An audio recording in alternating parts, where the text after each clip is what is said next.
Wait 4 minutes. Mana ada di sini nggak ada sinyal tahu.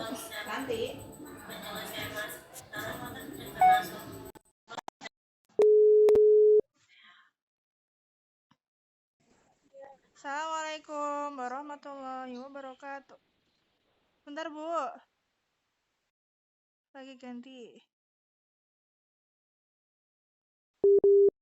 Udah. Halo, assalamualaikum.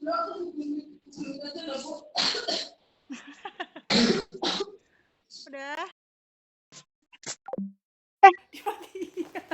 Aku udah matiin. Sama beliaunya. Nih. Tadi sambil dicek ya. Rekamannya masih jalan apa? Itu udah ada rekam. Ada waktunya. Taunya di mana? Ini 0,53. Oh, berapa? Oh iya. Emang 1 menit doang? Nggak, Ding? Ini udah kerekam nih. Aku tinggal ngomong aja. Oke, bismillahirrahmanirrahim. Assalamualaikum warahmatullahi wabarakatuh. Waalaikumsalam warahmatullahi wabarakatuh. Oke. Terima kasih Bu Anissa sudah meluangkan waktunya. Baik, perkenalkan ini adalah Bu Anissa SPD, guru matematika di SMP IP Buah Hati Boarding School Cilacap, sekaligus guru bahasa Jawa. Kenapa? Karena memang sekolah kami sekolah baru 3 tahun berdiri, jadi di sini tidak ada guru yang tidak mendobel mapel yang lain. Termasuk saya juga guru matematika, sekaligus guru bahasa Indonesia, Bu Anissa guru matematika sekaligus guru bahasa Jawa. Baik, Bu Anissa, izin ngobrol-ngobrol santai ya Bu Anissa ya. Ini ngobrolin tentang pembelajaran matematika di sekolah kita. Di sekolah kita itu karena sekolahnya masih baru, sarkasnya juga masih kurang, SDM-nya juga kurang ya Bu Anissa ya. Jadi memang nanti kita ketika mencari solusi dari permasalahan mungkin perlu menyesuaikan dengan kondisinya sekolah kita gitu, karena terkait dengan sarkasnya juga masih kurang. Jadi masalah pertama di pembelajaran matematika yang terjadi di SMPT Buah Hati adalah satu, rendahnya minat belajar matematika. Kira-kira itu kalau saya mengevaluasi diri saya sendiri juga kadang memang pembelajarannya masih konvensional, masih kurang variatif, kemudian metode atau media yang digunakan juga memang masih belum optimal gitu. Kira-kira solusi yang bisa Bu Anissa sampaikan untuk mengatasi minat belajar matematika yang masih rendah itu apa ya Bu? Ya. Kalau dari saya sendiri, pengalaman mengajar kelas 8 kemarin, itu materinya seperti bangun ruang, kemudian koordinat, itu bagus sekali jika ada medianya, jika ada media pembelajarannya. Jadi anak langsung melihat secara kontekstual bentuknya seperti apa, tapi karena ya keterbatasan tadi media pembelajaran juga, jadi anak-anak masih butuh berimajinasi atau masih untuk membayangkan prisma, limas, dan kubus itu seperti apa gitu, untuk mengetahui volumenya, luas permukaannya itu untuk praktik mencari luas permukaan dan volumenya itu masih terbatas. Itu. Jadi karena medianya kan kita juga nggak bisa menggunakan media IT terlalu banyak karena kondisi sekolah juga tidak memungkinkan gitu ya Bu Anissa ya. Jadi memang media yang kita gunakan media atau peraga manipulatif ya Bu ya, yang konkret gitu. Oke, terus terkait kelas 8 itu kan dulu Bu Anissa pernah mengajar tentang persamaan linear dua variabel nih, sistem persamaan linear dua variabel. Terus mboten? Ya. Iya, betul. Ada kendala? Kalau nggak salah. Ada kendala nggak Bu selama mengajar itu?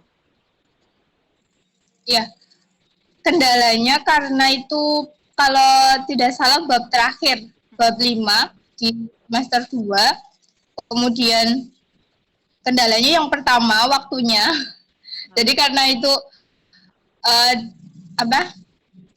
kalau tidak salah itu sempat daring sempat daring setengah daring kalau nggak salah ya. Jadi kita fokus di depan, bab di depan, jadi memantapkan. Kemudian bab terakhir itu waktunya sedikit, ternyata pemahamannya lumayan lumayan lama ya, karena konsep variabel itu harus diulang lagi gitu. Jadi kendalanya yang pertama waktunya, kemudian yang kedua ini lebih ke latihan soal untuk yang kontekstual itu masih kurang.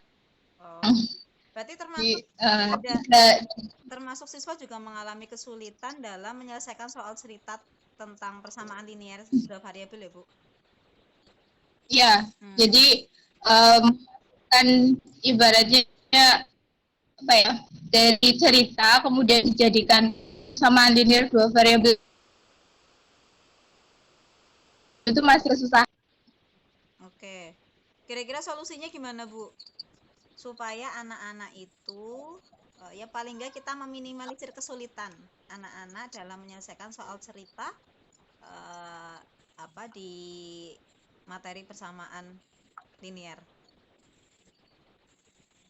Solusinya memang untuk materi persamaan linear dua variabel itu diperbanyak soal variasi soal cerita gitu. Iya. Karena kalau kemarin karena waktunya terbatas, jadi misal seperti ini ya, jumlah roda mobil sama jumlah roda sepeda motor ya. Jadi ya, latihan soal dengan yang diujikan itu tipenya sama gitu. Jadi anak kurang ketika dihadapkan dengan soal yang mungkin berbeda gitu, mungkin jumlah ayam atau jumlah kambing gitu kan sebenarnya bisa, tapi mereka kesulitan gitu. Jadi solusinya memang lebih banyak variasi soal cerita. Berarti memang supaya anak-anak terbiasa itu harus guru sering memberikan contoh-contoh soal cerita gitu ya, Bu. Jadi anak-anak terbiasa menyelesaikan cerita tersebut. Oke. Ya, pengalaman. Oke. Terkait dengan pemahaman konsep, Bu, kan kita sering banget ya. Kadang kita udah menjelaskan, mereka paham, kita kasih soal. Contoh soal kita jelaskan paham, kita ganti angkanya masih bisa ngerjain. Tapi kalau udah kita ubah sedikit aja, itu terus nggak bisa ngerjain. Itu kan karena pemahaman konsep matematikanya juga masih rendah. Kira-kira untuk mengatasi mengatasi masalah pemahaman konsep siswa yang masih rendah itu gimana, Bu? Mungkin dari medianya atau mungkin dari proses pembelajarannya? Ya, pemahaman konsep yang perlu dikuatkan tergantung dari materinya. Jadi kalau misal tentang persamaan linear dua variabel itu memang pemahaman konsep tentang aljabar itu lumayan apa ya, cukup sulit juga. Jadi antara dua variabel atau dua suku itu bisa dikalikan, bisa dijumlahkan, bisa ditambah, bisa dikali, itu benar-benar ditanamkan kuat ya, karena ya itu konsep dasarnya gitu, dan caranya memang ya harus dihafal ya. Kalau yang konsep aljabar ini harus dihafal, ibaratnya syarat-syarat harus dua suku bisa dijumlahkan, dua suku bisa dikali, dibagi, dikurangi, itu benar-benar harus ditanamkan. Nah, sedangkan untuk konsep seperti bangun ruang dan itu bangun datar itu mungkin lebih ke kontekstualnya. Jadi harus kontekstualnya jadi jelas. Jadi misal untuk contoh-contoh di dunia nyatanya itu mereka paham. Berarti memang harus dikaitkan dengan kehidupan yang related sama kehidupan mereka ya. Kalau bisa kontekstual gitu ya, Bu ya. Oke. Bu, kita kan di sekolah itu ada pernah menjumpai ada anak yang kalau pembelajaran matematika itu tiba-tiba sakit, tiba-tiba pusing. Pokoknya macam-macam lah kayak gitu ya. Mungkin itu salah satu indikator dari kecemasan matematika kayak gitu. Kemudian juga rasa percaya diri untuk menyampaikan gagasan matematika itu juga kan masih rendah ya. Kira-kira untuk mengatasi kecemasan matematika, mengatasi rasa percaya diri yang masih rendah dalam belajar matematika, solusinya gimana, Ibu? Ya, untuk setiap anak ya dalam apa ya merasakan kecemasan matematika menurut saya itu berbeda-beda. Jadi ada yang dia pengen sekali bisa matematika, tetapi karena keterbatasan kemampuannya gitu, jadi seolah-olah dia cemas kalau nilainya jelek gitu. Itu dalam dirinya sendiri. Atau ada juga yang mungkin tuntutan dari orang tua atau tuntutan dari guru bahwa kamu tuh harus bisa matematika gitu. Dia dituntut sedangkan dia kemampuannya itu rendah gitu. Jadi menurut saya solusinya itu yang pertama memang ya guru sendiri pun bingung ya kalau tidak menuntut anak bisa, nanti anak menyepelekan. Tetapi kalau guru itu lalu menuntut anak untuk kamu harus bisa matematika, itu takutnya membuat anak cemas gitu, jadi takut masuk ke pelajaran. Jadi menurut saya memang kita sebagai guru jangan terlalu memaksakan anak untuk bisa banget gitu. Maksudnya kamu harus nilainya 100, harus nilainya 90, kamu harus bisa ini, menghafal ini itu gitu. Tetapi lebih ke kita memahami kondisi siswa gitu. Kalau ini tuh nggak berangkat, sering sakit karena dia mungkin takut, nah kita selidiki dulu takutnya karena kitanya yang terlalu memaksa atau takutnya karena dari diri sendiri.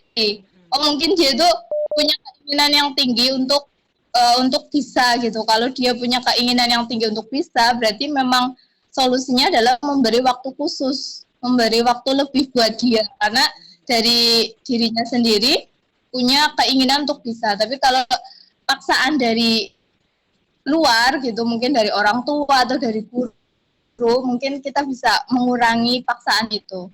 Menurut saya seperti itu. Berarti kita yang harus masuk ke dunianya anak ya, bukan anak kita paksa masuk ke dunianya kita, gitu ya Bu ya, menyesuaikan dengan Ya, zaman.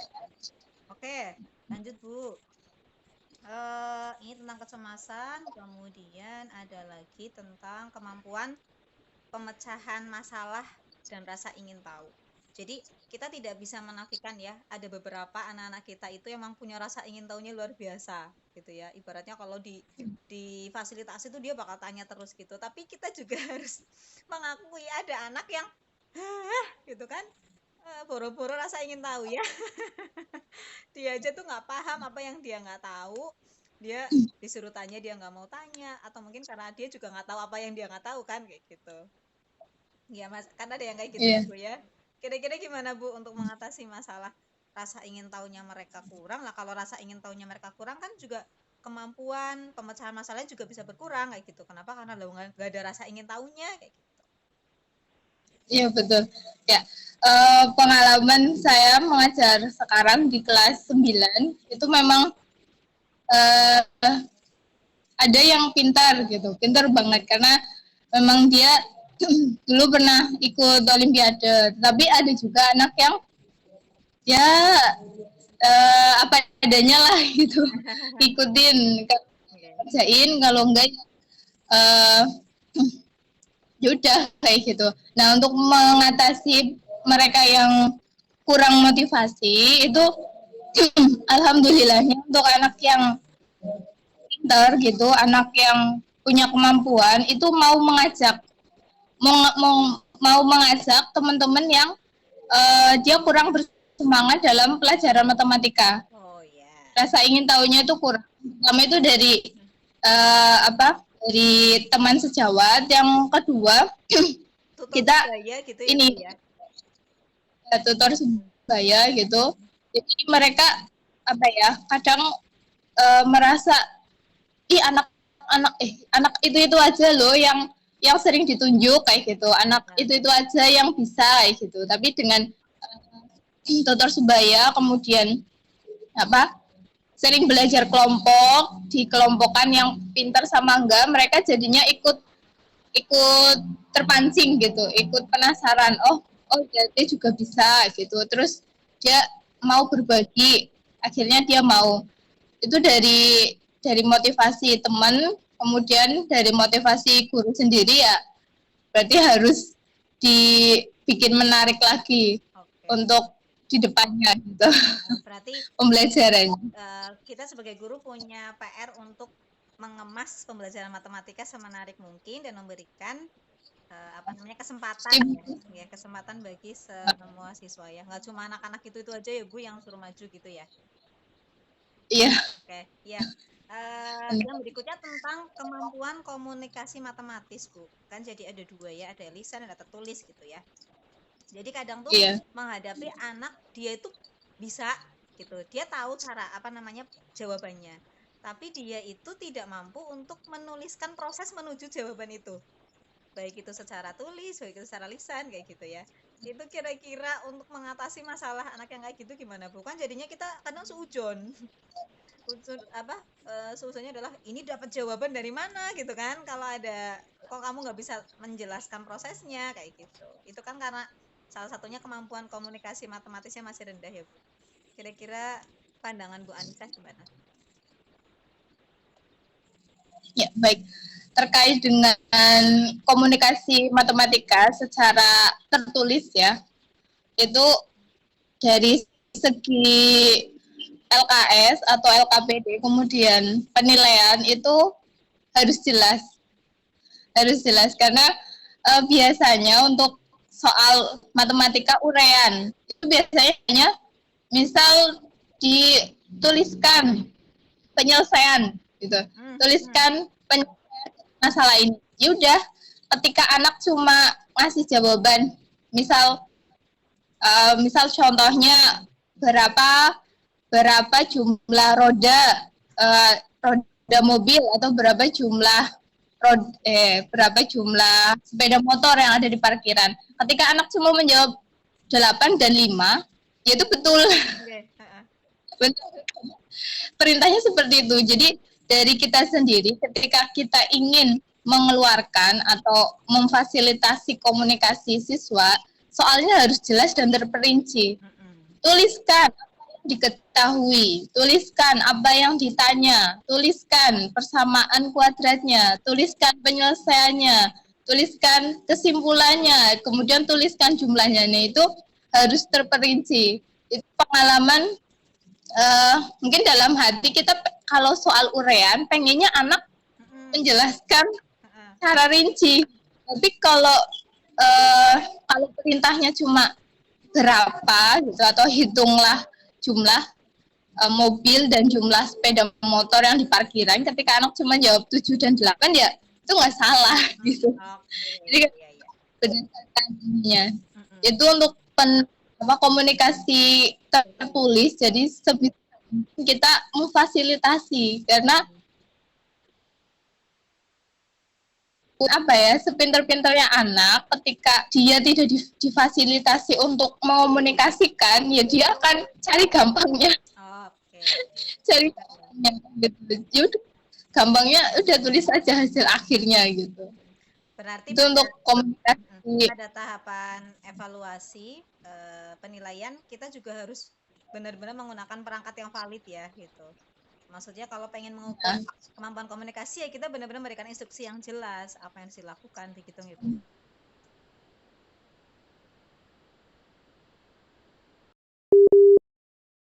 Menghubungkan ulang.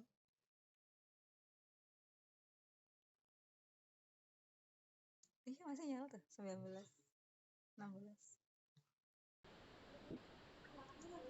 Masih. Tadi putus-putus ya Bu? Iya Bu. Oke. Sudah terdengar? Cek. Ya sudah. Jelas. Ya. Tadi sampai di kemampuan komunikasi matematis secara tertulis maupun lisan. Kalau yang tertulis tadi guru dalam menyusun perangkat evaluasi itu harus jelas, instruksinya harus jelas supaya bisa memfasilitasi mereka yang ingin mengkomunikasikan gagasan matematikanya begitu nggih. Kalau yang lisan gimana Bu? untuk yang lisan itu ya karena biasanya ada di pembelajaran, jadi sebaiknya dari tahap penyelesaian masalah itu kita selalu bertanya ke anak gitu. Jadi ada permasalahan, ada pengenalan atau orientasi masalah itu kita selalu bertanya. Misal ibu ke pasar membeli sayur bayam gitu, kita tanya selalu. Misal teman-teman tahu bayam nggak gitu, atau terong gitu, bentuknya seperti apa gitu. Kemudian jadi mereka sebelum masuk ke matematikanya mereka bisa apa ya, mengaitkan dengan kehidupan sehari-hari. Kemudian oh ya dilanjut berapa harga terong, harga sayur. Kemudian kita selalu bertanya gitu, jangan tiba-tiba kita baca soal sendiri, menyelesaikan sendiri, udah ya pokoknya hasilnya 7.000 sama 6.000 kayak gitu. Jadi setiap langkah-langkah penyelesaian itu kita selalu melibatkan siswa. Oke. Apa sih lo? Ya, berarti memang guru juga harus mengubah mindset. Apa sih, Neng? Ini ya? Ya, sip, thank you. Ada interaksi dua arah antara antara guru dengan siswanya gitu ya, Bu ya. Jadi nggak cuma monoton dari gurunya aja, tapi juga ada interaksi dua arah. Nah, yang terakhir Bu terkait dengan kemampuan pemecahan masalah. Siswa kita kan masih rendah ya. Itu juga salah satu yang saya angkat adalah karena penggunaan atau penerapan model pembelajaran efektif itu yang belum optimal. Belum optimalnya sebenarnya kita sudah berusaha, tapi kadang waktunya kurang, kadang kita salah memilih model, udah siap-siap ke kelas bawa perlengkapan perang, ternyata anaknya nggak siap, gitu kan, kadang masalah-masalah klise ya. Kira-kira ada pendapat atau solusi dari enggak? Oh.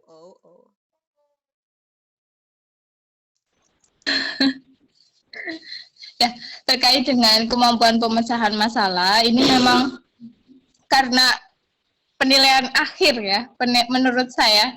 Jadi tujuan akhir matematika ya siswa dapat menyelesaikan masalah di kehidupan sehari menggunakan konsepnya gitu. Nah, kemampuan pemecahan masalah siswa yang kurang itu solusinya ya memang harus diperkuat materinya dulu, pengetahuannya dulu. Jadi ketika pengetahuannya sudah kuat, sudah mantap, insya Allah untuk keterampilan pemecahan masalah itu akan mengalir gitu, akan mengikuti gitu. Nah, ketika penguatan pengetahuannya sudah kuat, anak akan dihubungkan atau dihadapkan dengan masalah kehidupan sehari-hari itu tinggal komunikasinya saja. Jadi dalam pemecahan masalah dia harus menguasai pengetahuannya, rumusnya, konsepnya. Ketika dia dihadapkan ke masalah, kita tinggal mengasah, mengoneksikan, menyambungkan, mengomunikasikan ke masalah tersebut. Insya Allah jika pengetahuan dan komunikasinya sudah kuat, pemecahan masalah kan bisa dicapai. Oke. Berarti emang yang utama tuh harus pemahaman konsep, harus mereka pahami benar-benar ya, harus matang dulu Ya, supaya bisa melakukan pemecahan masalah. Oke, mungkin itu Bu Anissa ngobrol-ngobrol kita hari ini. Jadi judulnya ngobrol santai aja begitu ya. Semoga apa yang kita bicarakan bisa jadi jalan kebaikan untuk Bu Anissa, untuk SMPT Buah Hati, untuk dunia pendidikan, terutama pendidikan matematika begitu ya. Terima kasih atas waktunya Bu Anissa. Sama. Pamit ya Bu, assalamualaikum. Assalamualaikum warahmatullahi wabarakatuh.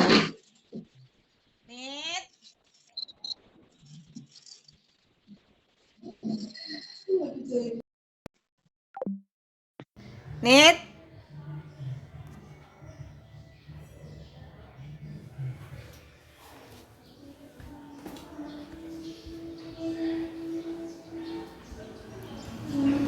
Udah? Otomatis? Semoga ada suaranya ya.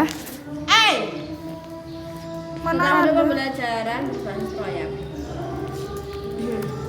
Itu dia live gak sih? Iya. Live? Ih, Kayaknya motivasi belajar siswa SMK. Berapa menit Anda tadi teleponan? Ini cuma 25. Ayo loh. Aku cara beli ini 5 menit. 20 menit toh. Ini 25 menit tok. Gimana Kak? Oh enggak ding ini. Oh ini masih tahu.